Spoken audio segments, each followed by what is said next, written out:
Hello students. In today's class we are going to discuss a new short story, that is A Face in the Dark, which is written by Ruskin Bond. In today's class we are going to discuss the introduction of the short story, biography of your author, plot, title, theme, and then we have original text. So without any delay, let us begin the class. Here we will start with introduction. So, A Face in the Dark is a short story which is set on a dark, windy night. Okay, it's a story that is somewhere set on a dark and windy night. Mr. Oliver, a teacher, walking through the pine forest on his way back to school after an evening walk at Shimla Bazaar. So, students, here we have introduced the character who is Mr. Oliver. Mr. Oliver was a teacher who was walking through the pine forest on the way back to his school after an evening walk. Where? At Shimla Bazaar. Clear? So on the way he came across a weeping boy. He came across a weeping boy who had no face but a round smooth head without eyes, ear, nose or mouth. See, he came across with a weeping boy who had no face but had round smooth head only. There is no eyes, no ears, no nose and no mouth on his face. So Mr. Oliver was completely horrified. He ran from there and bumped into a watchman, the school watchman. He hit with the watchman who had also no face like the faceless boy. So students, here we have introduced the short story. Now let us have the biography of Mr. Ruskin Bond. So the author Ruskin Bond is one of the most popular Indian authors of British descent. Was born in Kasauli, Himachal Pradesh in 1934 and grew up in Jamnagar, Dehradun and Shimla. So these are the places related to your author who was born in Himachal Pradesh 1934. In the course of writing career spanning 5 decades, he has written over 100 short stories, essay novels and more than 30 books for children. So Mr. Ruskin is somewhere very famous for writing children's story. In the following story, writer Ruskin Bond relates a thrilling incident set among the picturesque hills around Shimla. He makes skillful use of all the elements of a horror story like fear, surprise, suspense and mystery to explore the humanity's collective fascination with the dark. So these are the supernatural elements which is used by Ruskin here. Let us talk on plot. So first of all, here we can see that Mr. Oliver, who was returning to his school late one night. After that, on his way, he found a boy sitting alone on a rock and weeping with his face in his hand. Mr. Oliver asked him to look up. The boy looked up. His face had no eyes, ears, nose, or mouth. Mr. Oliver ran from there, bumped into a watchman, and the watchman also have the same like boy. So that was all about the plot of the story. We will discuss now title. So here title, how appropriate, we'll see. The story A Face in the Dark is a strange tale as suggested by its title. So its title only suggested that a story that a face in the dark. So the face in the dark, that was faceless, faceless. Face of a boy was faceless. Okay, so here how it is suitable, we'll see that Mr. Oliver, the main character in the story, was going back to his school at night. On way he saw the boy sitting on a rock with his head hung down and holding his face in his hand and crying. On the way he found the boy who was holding his face in his hand and then he crying. He tried to inquire him the reason for his being in the forest at night and crying. The boy at first did not reply, but then acceded to Oliver's request and looked up. As the light from Oliver's torch fell on him, Oliver was horrified to see that he did not have a face, no eyes, no ears, nose or mouth. He was completely horrified when he saw the face of the boy. Calling for help, he ran from there and bumped into a watchman. He hit the watchman. The watchman asked him why he was running so fast. Oliver told him about the faceless boy and the boy he had met on the way. So he informed the watchman that while coming across he had met a boy who was faceless.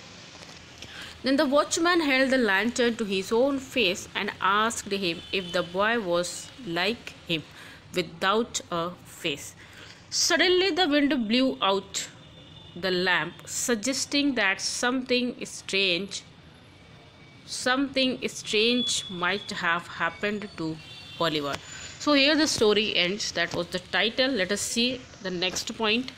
Thus the boy and the watchman, who appeared to be having face in the dark, did not have a face when seen in light. Okay, so boy and the watchman, who only appeared to have a face in the dark, actually they did not have any face. So here your writer says that after dark we see or hear many things that seem mysterious and irrational, and then by clear light of the day we find that the magic and the mystery have explanation after all. So therefore the title A Face in the Dark is quite apt as the readers ponder upon the mysterious human existence and the possibility of another layer of life outside our material world. So according to Ruskin, he observed that there was another life, okay, another layer of life which is outside of this material world. Let us talk on theme of the short story. So when we are talking about theme, here he has used supernatural elements. What are supernatural elements? See, Ruskin once remarked that while he does not believe in ghosts, he sees them all the time in the woods, in a bar, in a crowd outside or cinema. So everywhere he can see ghost. Okay, even he remarked that he does not believe in it, but yet he sees. It is not surprising, therefore, that the realm of the supernatural finds an expression of Ruskin Bond's story. So everywhere in the story, in the realm of his story, we can find these elements. Okay, he skillfully uses scary techniques in his short stories pertaining to the supernatural, thus sowing seeds of fear and mere suspense in the minds of his readers. So he successfully created the supernatural parts in his writing. See, according to him, the macabre tales raises possibility of another layer of life. As I told you, he thought that there is possibility to have another layer of life outside of our material slaves. So something of the soul force, the aura of a person that lingers on after the body is no more. So he believed a little in that. These supernatural stories can be said to be his attempt to find an outlet of one's loneliness. Okay, how it is found? So if one is loneliness, he or she can feel that. It is this loneliness and fear that leads a man to imagine the presence of ghosts and the other supernatural elements. Okay, the loneliness is the main reason according to him. The story of Face in the Dark has use of supernatural elements. Mr. Oliver, the central character in the story, has been described as a man who was not given to nervousness or imagination. Okay, the man who is not going to frighten with any condition. But that was perhaps the reason he had been walking through the forest on his way back to school from the Shimla Bazaar every night for several years. But that had happened on that particular night. So what had happened? On that particular night, it was dark and stormy. Mr. Oliver, being a bachelor and lonely, imagined something supernatural like a boy without face, a kind of a ghost. The boys' school might have been lying on the rock which Oliver, in the flickering light of his torch, imagined to be a boy without a face.